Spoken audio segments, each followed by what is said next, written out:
edificio Avianca fue el primer rascacielos construido en Colombia, pues cuenta con más de 150 metros de altura, ubicado específicamente en la carrera séptima, número 1636, en la ciudad de Bogotá.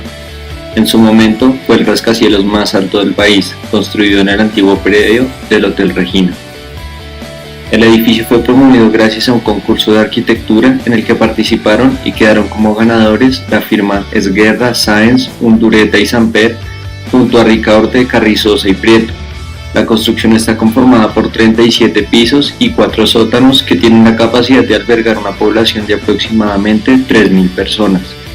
Construido para la empresa Avianca S.A., su construcción se inició en el año de 1963 y finalizó en 1969. Uno de los principales arquitectos, Germán Samperneco, afirma que el edificio fue concebido como un volumen de una gran pureza geométrica independiente de las edificaciones vecinas. La intención estética es la simplicidad y la búsqueda de una silueta urbana sencilla. Los materiales exteriores son el concreto a la vista de sus columnas y el aluminio y vidrio de la fachada flotante. Sus interiores son totalmente flexibles. Se construyeron simultáneamente la estructura de la torre y los sótanos. El diseño y la construcción de la torre se dieron a partir de un conjunto de innovaciones constructivas.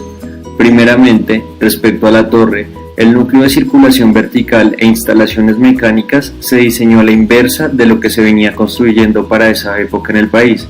Es decir, se diseñó de tal manera que los ductos verticales que llevan a las instalaciones mecánicas y la escalera quedaran centralizados y rodeados por las baterías de los ascensores que no se abren sobre un vestíbulo central, sino que por el contrario se abren en sentido opuesto, al igual que el diseño y proceso utilizado para la construcción de los sótanos, que en total son 4, que buscaban ofrecer un aire de seguridad a los edificios vecinos, quienes de hecho se vieron beneficiados por la estabilidad del suelo que aportó la implementación de una especie de pozos circulares caissons periféricos. Debido a la apropiada innovación, teniendo en cuenta los malos terrenos de la ciudad, la construcción de este edificio fue tan importante que se convirtió en un hito de la ingeniería colombiana, y lo sigue siendo, aún después de tener 44 años de haber sido construido.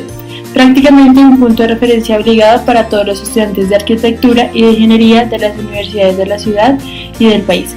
Asimismo, se estableció como una de las primeras construcciones en implementar prevención antisísmica, lo que hizo que fuese un edificio muy seguro para su época. Al igual que las ventajas de su orden funcional, la distribución de la construcción fue lo que ayudó en gran medida a la protección contra el fuego en la terrible prueba, el incendio que tuvo que afrontar la torre en 1973, específicamente el 23 de julio, ya que los vacíos existentes en los ascensores sumaron mucho a uno de los aspectos más importantes de protección contra él, pues se hicieron de murallas protectoras, ayudando a que el aire tuviese escapes seguros. En cuanto al entorno del lugar, el edificio Avianca está localizado entre lo que actualmente es la calle 16 y la carrera séptima, y a solo una calle de la avenida Jiménez. A su lado oriental lejano se encuentran los Cerros Orientales, y dentro de la misma plaza el Museo del Oro y el Banco Central Hipotecario. Al sur se encuentra el edificio del Banco de la República, mientras que al occidente hay 3 capillas o iglesias, la de San Francisco, la Veracruz y la Tercera. Bogotá para el año 1954 se perfila como una de las grandes ciudades latinoamericanas y entre los años 1940 a 1970 presenta el crecimiento más acelerado de toda su historia, por lo que la industria inmobiliaria y de infraestructura se dispara y rápidamente se va transformando el paisaje bogotano. El edificio Avianca sería uno de los que llevaría a la más grande e importante transformación del centro de Bogotá. El edificio Avianca es el que sentaría las bases para una nueva era de construcción de edificios altos en el centro de la ciudad, puesto que este edificio es tomado como forma de experimentación para lo que la reciente norma de zonificación buscaba, es decir, la densificación del centro de la ciudad. Sin embargo, este proyecto fue tomado con bastante escepticismo por muchos, ya que se pensaba que esto no contrastaría bien con la arquitectura colonial de ese sector de la ciudad. El lugar en donde se localizaría el proyecto poseía una gran importancia en términos históricos para la ciudad y el país, por lo que era una decisión que no se podía tomar a la ligera. El edificio debía responder a la tipología arquitectónica colonial del sector y el significado histórico del mismo, tal y como lo explican Camilo Villate y Brando Tamayo en su libro El Parque Santander, que lleva su nombre en honor a uno de los próceres de la independencia, el militar revolucionario Francisco de Paula Santander, es el lugar donde se emplaza el proyecto de Avianca y es el que pone las condiciones a las que la ingeniería y la arquitectura de Parma y los arquitectos diseñadores deberían responder, por lo que resulta necesario entender el lugar, que en sus inicios competía en importancia con la Plaza Mayor. Esto quiere decir que el lugar donde se asentaba el proyecto tenía un gran valor para los ciudadanos, sobre todo los más viejos. Por lo tanto, el edificio debía reconocer al Parque Santander como la piedra fundacional de Bogotá y debía ser respetuoso también con los lugares de culto aledaños, como lo son la Iglesia de San Francisco, la Iglesia de la Veracruz y la Iglesia de la Tercera. Otro gran debate que se abre con el inicio de la construcción de edificios altos en el centro de la ciudad debió ser la relación que tendrían estos con los cerros orientales, puesto que al estar tan cerca, estas grandes torres podrían taparlos, y esta es otra exigencia que debía plantearse Samper y el grupo de arquitectos. La Torre Avianca se eleva en el costado noroccidental del Parque Santander y desde que terminó su construcción en 1969 determinó el nuevo paisaje del centro de la ciudad de Bogotá, en donde posteriormente se alzarían varios rascacielos más. A raíz de este acontecimiento, el centro de Bogotá empieza a densificarse y a darse un gran movimiento de personas en él, puesto que muchas personas deben desplazarse a este lugar para sus trabajos. El Parque Santander ayuda a mitigar el impacto de esta gran torre, puesto que es un espacio público importante en donde pueden movilizarse y permanecer la gran cantidad de personas que llegan a trabajar a la Torre Avianca diariamente. De este modo, el Avianca también le sirvió para darle vida al parque, convirtiéndolo en un espacio público exitoso debido al gran flujo de personas que pasa por allí diariamente.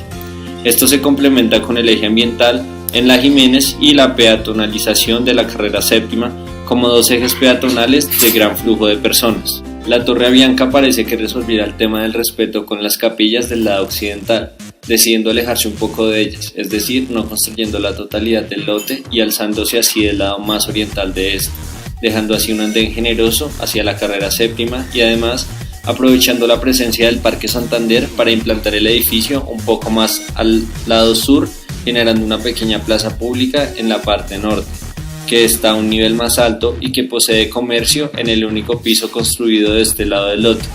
Sin embargo, es evidente que al visitar el lugar, que las vías vehiculares no son suficientes para la demanda de personas que llegan en carro a sus trabajos en estos edificios altos. Esto también tuvo un impacto en la ciudad, puesto que los sectores aledaños se llenaron de parqueaderos para todas estas personas que hacen uso del carro. Tras ser lanzada en 1962 la convocatoria pública para el diseño de anteproyectos para el edificio de Avianca, Eduardo Pombo Leiva, arquitecto de la Universidad Nacional de Colombia, decidió elegir a 5 proponentes compuestos tanto por firmas y arquitectos reconocidos nacionalmente. Entre ellos estaban el primer grupo conformado por Fernando Martínez, Rogelio Salmona y Guillermo Avendaño, el segundo por Cuellar, Serrano, Gómez y Cía y Guillermo Bermúdez, el tercero Pradilla, Pisano y Caro y Obregón y Valenzuela, el cuarto por Manuel Samper y Jaime Vélez junto con Patricio Samper y Antonio Casillas, y por último Esguerra, Sáenz, Urdaneta y Samper con Ricaurte, Carrizosa y Prieto, cuya propuesta resultaría ganadora. Después de que esta fuera elegida como la más adecuada para representar las condiciones propuestas por la compañía Avianca, el lunes 16 de septiembre, se le exigió al grupo de ganadores que se realizaran futuros cambios de la plataforma comercial, así como la reconsideración de correr del lugar el punto fijo y también elaborar el estudio económico que respaldara la configuración de la torre, pues no fue elaborado para la entrega del concurso a pesar de haberse solicitado en planos. Después de los cambios realizados al edificio, partiendo de la propuesta inicial, resultó un edificio que representó la arquitectura e ingeniería colombiana, así como se destacó su importante obra para la ciudad y constituyó un aporte técnico para las futuras construcciones que se harían en el país. La Torre Avianca cuenta con 4 sistemas estructurales. A1. Los pórticos están formados por 8 grandes columnas que se ubican central y perimetralmente, rigidizando el sistema en las 2 direcciones y logrando el efecto de caja cerrada. A2. Tiene una placa rígida del tipo viga losa. Está conformada por 8 vigas de enlace situadas cada cierto grupo de pisos El sistema está construido en concreto reforzado convencional y las vigas de enlace transversales tienen un ligero refuerzo post-tensionado por razones técnicas y de ahorro de material. B1. Consiste en 4 vigas portantes transversales en todos los pisos, destinadas a soportar las placas típicas, dos localizadas en las 2 fachadas transversales y empotradas en las columnas de esquina, y las otras 2 localizadas en la zona central, dispuestas en voladizo desde las columnas centrales, con reducción en forma de alero hacia el exterior de la torre. Estas vigas están construidas en concreto reforzado post-tensionado, realizado con cables tipo Parma consistentes en terones de media pulgada de 7 hilos. B2. Esta placa se termina de armar con viguetas de sección en I prefabricadas con refuerzos pretensionados distribuidas en los pisos típicos. Igualmente, el sistema B está complementado con un sistema de placa maciza en zonas centrales de los entrepisos típicos fundidas in situ y reforzada con acero convencional. Esto se generó debido a la necesidad de dar paso a las instalaciones a través de los entrepisos. Además, existe un sistema secundario de rigidización de fachadas y placas en voladizo en forma de quiebrasoles en concreto pretensado. La cubierta del helipuerto es una estructura independiente que no tiene que ver con la solución sismo resistente. Se resuelve por medio de cerchas de acero apoyadas sobre una estructura de concreto que reciben una placa maciza con refuerzo postensionado. En toda la obra se usó concreto de 5000 PSI y refuerzo de diferentes tipos. El edificio cuenta con 2 sistemas de cimentación. Uno son los caissons, ubicados a 26 metros de profundidad en un terreno que se compone de una matriz arcillosa entrecortada con gravillas denticulares de poco tamaño, y el otro sistema de cimentación se resolvió con una losa flotante. En este edificio se realizó una construcción hacia arriba y hacia abajo simultáneamente, con el fin de evitar el esponjamiento de la tierra. Para los sótanos se hicieron placas aligeradas en concreto, y para los niveles superiores se hicieron placas antisísmicas ubicadas en los niveles 2, 11, 19, 27 y 34. Las demás losas eran no sísmicas y se ubicaron en los demás niveles. Verticalmente se generaron 8 columnas continuas, 4 en las esquinas en forma de L y 4 en el centro de la estructura, ubicadas en sentido transversal, que es crítico en la configuración geométrica de la torre alargada. Todas estas elaboradas en concreto a la vista. Para la cubierta era necesario resolver un remate para el helipuerto. Para ello se recurría a varios sistemas: una estructura de viga, vigueta y losa, vigas perimetrales en concreto post-tensado, vigas internas transversales en cerchas metálicas tipo Warren con cruz central, viguetas de las mismas características que las vigas transversales y una losa post-tensada superior, gracias a la cual fue posible evacuar por cubierta a las personas en el incendio de 1973, que dejó como saldo 4 personas muertas y 63 heridas.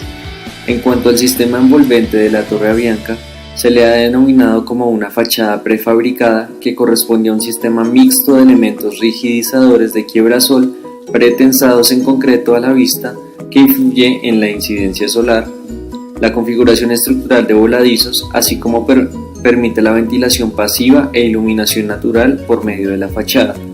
En general, la fachada del edificio es un sistema complementario a la estructura y de cerramiento exterior contra agentes exteriores. La ventanería del edificio es prefabricada, que debe soportar vientos superiores a 80 km por hora en el edificio en los pisos más altos. Esta debía también asegurar la hermeticidad necesaria entre los espacios contenidos por los quiebrasoles para hacer una barrera contra el viento y el agua. La capacidad de transporte vertical de la torre se proyectó siguiendo los parámetros y la reglamentación de Estados Unidos y Europa. En total, el edificio cuenta con 11 ascensores marca Schindler recientemente actualizados que prestan servicio en el edificio. Dentro del punto fijo de la torre existe una batería de 8 ascensores con capacidad para 20 personas cada uno. Esta batería se divide en 2 tipos de recorrido con el fin de convertir la circulación en algo mucho más eficiente. Además, existen 2 juegos de escaleras internas en concreto armadas en 2 tramos en la plataforma comercial que comunican directamente el primer nivel con el segundo y con los 2 primeros sótanos.